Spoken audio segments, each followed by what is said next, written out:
Well, hello and welcome. Today we're going to discuss oil-soaked rags and how to properly dispose of them. So I'm hoping everybody's having a good day, and hopefully maybe somewhere down the line this might help you avoid having a bad day. So when I talk about oil-soaked rags, we're talking about any type of rag that we use like this. It's just an example of where I'm at here, but a rag that we use as an absorbent to soak up an oil-based type of product. Now, when I say oil-based type of product, many of us, our minds would go right to something like this, a standard motor oil that we find in and around our vehicles or our lawnmowers or any such thing as that. But this is not what we are discussing today. Do these need to be properly handled if we soak these up with a rag? Yes. Yes, they do. But this is not particularly what I am talking about. Today, what I am talking about is oil-based products that can spontaneously combust. And by spontaneously combust, I'm talking a little bit differently than what we might associate that with normally. Normally, we think about oils and so forth and combustion, and we think something like taking this lighter here, and if I soak this rag in this motor oil, this will light. Yes, it will. Undoubtedly, it'll light and it'll burn. But this is a form of ignition right here. And this is not what we're discussing today. Spontaneous combustion does not need a spark or a form of ignition. Spontaneous combustion needs three things, which is fuel, which in our case is our oil and our rag, oxygen, which obviously this room has oxygen in it, and all the rooms that we are in usually have oxygen in them, or we have other bigger problems. And our third thing is heat. Well, if we don't have a flame, we don't have ignition, how do we have heat? Well, you see, the oils that we are talking about go through a process called oxidation. And when they do that, they actually give off heat. And if we have enough of these rags that are soaked in oil, or if we have enough of the oil soaked in this rag, it'll actually give off heat as it is drying out and laying here. And if that heat builds up enough, it will ignite all on its own. So those are the types of oil-based products that we were talking about, and the oil-soaked rags that we were talking about. Now, it's quite obvious to you that I am in a wood shop right now, and most likely, most of you, when I say oil-soaked rags, if you're not thinking about the motor oil, you're thinking about a product like this, which is a wood stain. And there are quite a variety of different wood stains that we have. And, in wood shops, there's also, if you look at this brochure, there's quite a variety that we can offer to change different colors and so forth on woods, which can add up to an awful lot of wood stain.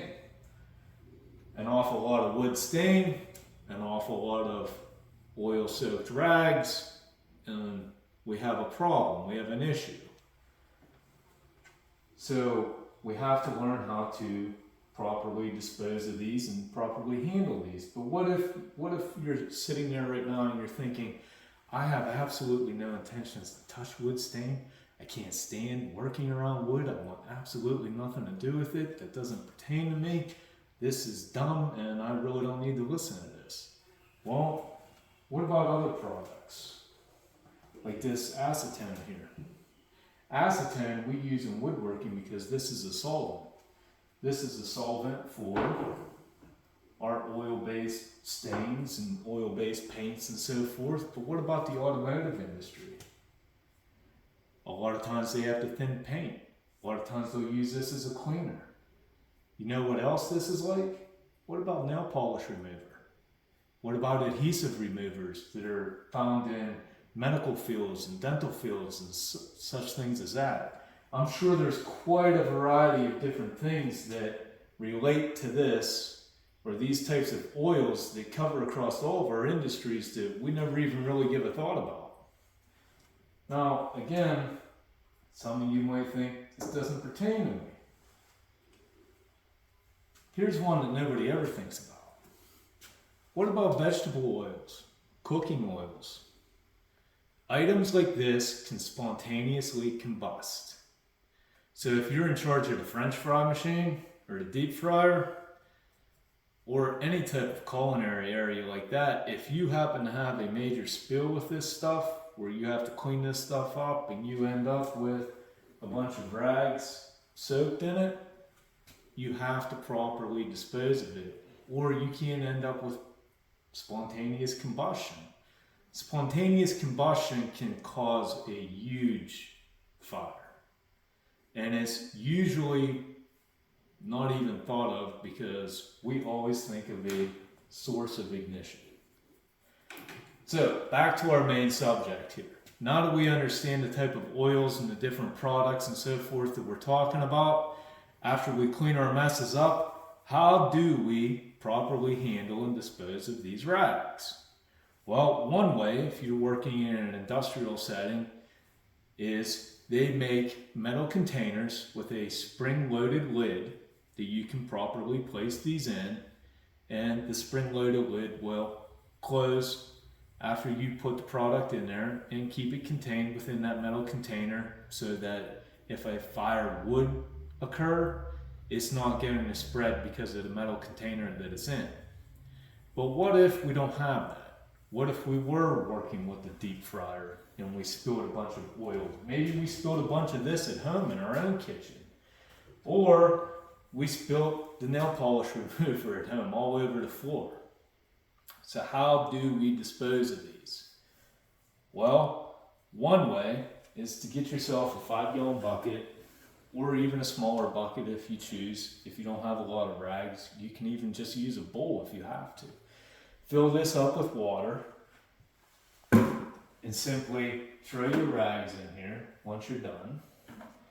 And after you let these in the water for a bit, let them soak up in the water, wring them out thoroughly.